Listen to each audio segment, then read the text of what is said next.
Hey, welcome back to another Funeral Hustle. This week is kind of the hustle starts on Sunday. So it's early Sunday morning. We are in Nashville, headed to Austin, Texas to speak at the Texas Funeral Directors Association convention. Super excited to be there.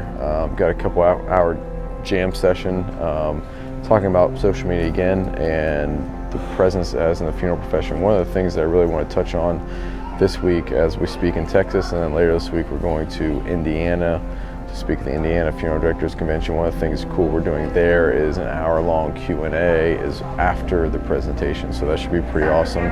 Get some of that. But one of the main sticking points of this week is going to be talking about generic versus organic content. We touched a little bit on it on our 5-minute video where we talk about this misconception that you can schedule your entire year of Facebook in 5 minutes.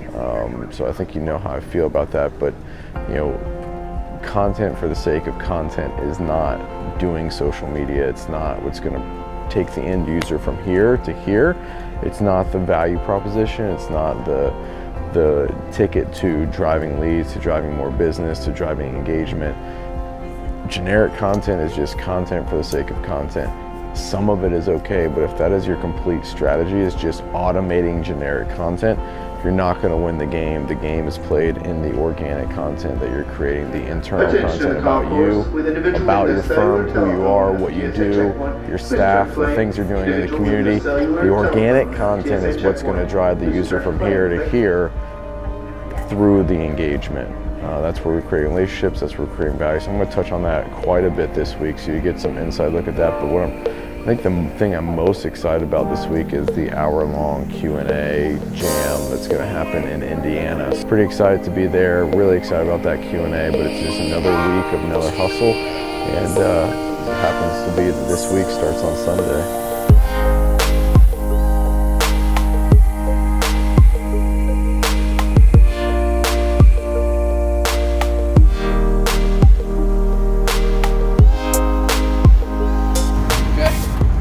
So, we've invested in this drone, and I don't really know how to use it. So, we know enough to film. So we're in Austin, got a couple hours before the presentation, so we are going to not crash this into any trees. We're going to try to not crash this. The drone, though, as you can see, we've had it for a few days. It hasn't had the easiest life thus far, by any means. Been through the ringer very quickly, though. But bounces back. I think we're gonna have a good time with this thing.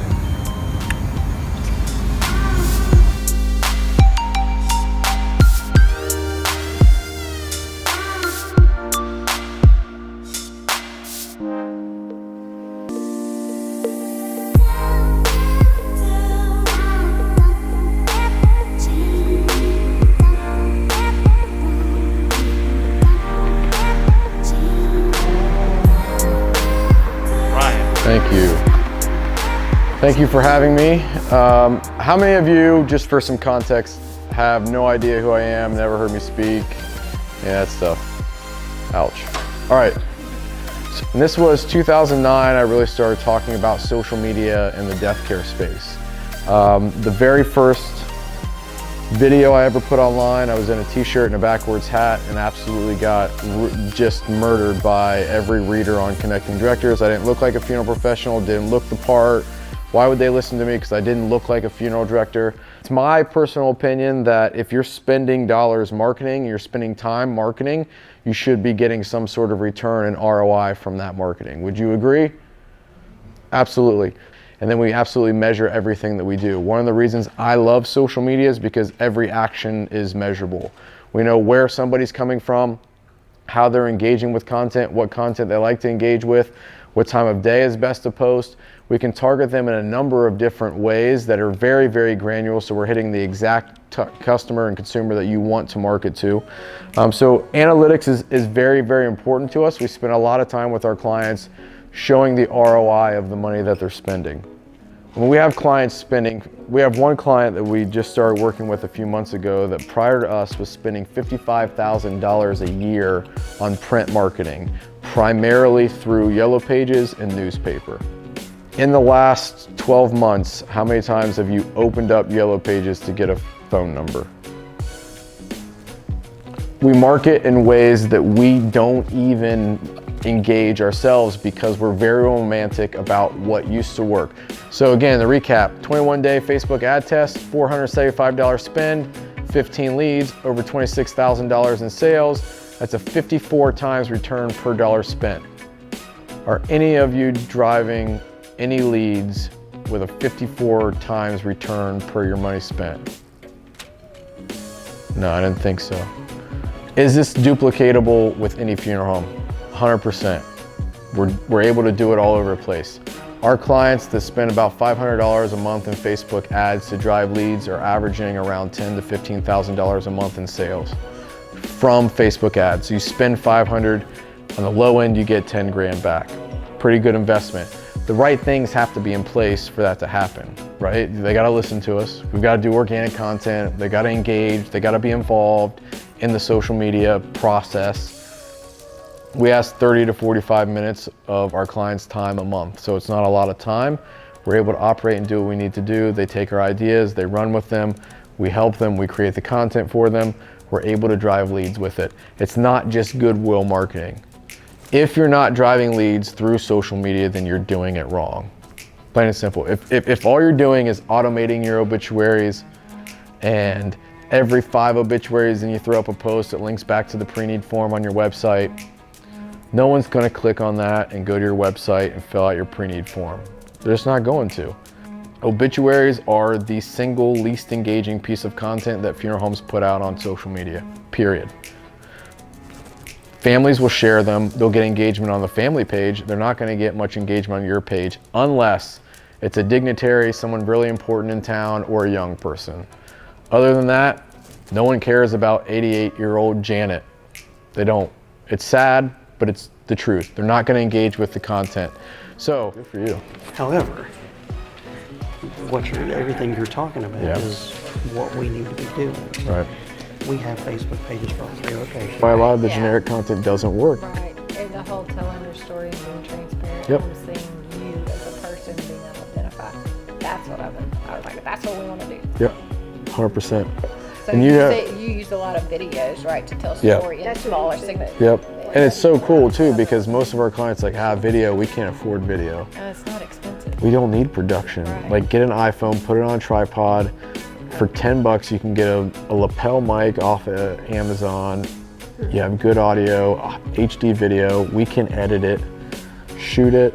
We had one client that did it. They do a lot of personalized services. And some. Okay, go ahead, go. So I want to highlight one thing real quick that I show in my presentations and gets a lot of feedback. We show a video of a funeral home that does a Facebook Live. One of our clients, every Friday they do a Facebook Live where they go into a local business and they interview that business and then they do a giveaway. And it's a way for them to connect with the community. One of the things that happened on one of these lives is the girl from the funeral home doing the live video got a laser hair removal process done on her mustache. It was funny, it was lighthearted, but the feedback that we get from a lot of funeral homes is, oh, we would never do anything like that because that's not dignified. Here's the deal, that video outperformed any other piece of video content organically that we've ever done by about 100 times. Over 22,000 people engaged with that one video. So here's the thing, you do not get to decide what's dignified and what's not dignified. The market, the consumer gets to decide what is dignified. So if you don't want to do content that's very organic and real and you think that things are hokey and they're silly and they're not dignified and not as serious as what you would want to do typically through marketing, you don't get to decide what's dignified and what's not. The consumer is going to make that call. If the consumer engages with it and it's overwhelmingly positive, the consumer decides what is dignified. The market is the market and the market always wins.